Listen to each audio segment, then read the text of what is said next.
The lessons of the Latino Leadership Institute often happen outside of session.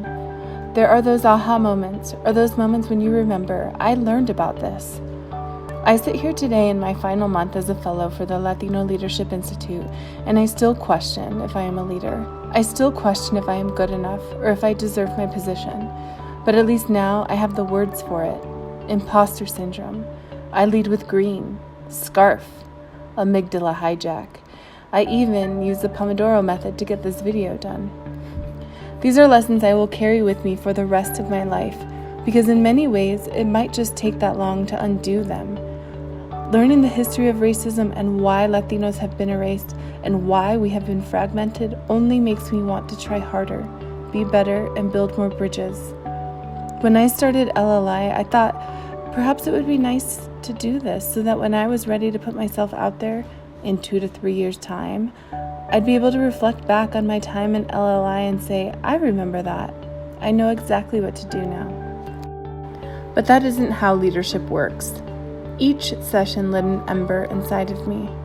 And then I met Elizabeth Suarez, and she breathed air onto those embers and set ablaze a fire I could not put out and I could no longer ignore.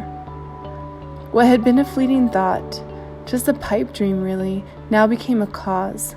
Something I would fight for with everything I had. I found a fight inside of me I didn't know existed. But armed with the fact that I knew I had to fight for my values in my community, the decision seemed less like a decision and more like a calling. A calling to put myself out there in a way I had never done before. To be courageous, be bold, and in the elegant words of Catherine Archuleta, don't be afraid to fail. And so I decided to jump headfirst into the biggest move and challenge of my life, knowing I had a net to catch me if I fell. I might always feel like an imposter, and sometimes my need for harmony and to fight for my values is going to get me in trouble, and I'm okay with that. Leaders aren't perfect. Leaders don't have all the right answers. Leaders fail. They count on people around them to help them back up. They ask questions. They aren't afraid. We are bold. We are willing to fight for what we believe in. We know we are going to fail, but we do it anyway.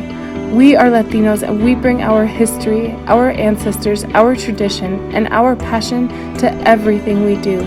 And because of that, we are strong. We are born to lead, and we are the future of leadership.